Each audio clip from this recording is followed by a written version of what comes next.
มื้อนี้รู้สึกโกรธรู้สึกสูญและเครียดสิบ่เฮ็ดอิหยังสิบ่ปากกับไผและก็สิบ่มองกล้อง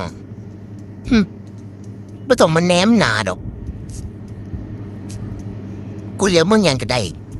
บ่ได้เหลียวบ่มึงก็แล้วกันกูเครียดเพราะว่าหยังวะติมึงเอาถุงหัวอาหารกูไปเสี่ยงภาษากูเทกินสำนีมึงเก่าของกูไปเสี่ยงไปเอาขึ้นมาเด้อถ้าบ่เอาขึ้นมาน่ะ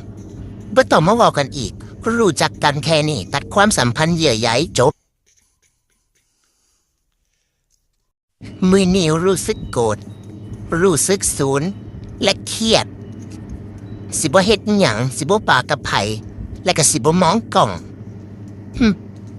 บ่ต้องมาแนมหน้าดอกกูเหลียวมึงหยังก็ได้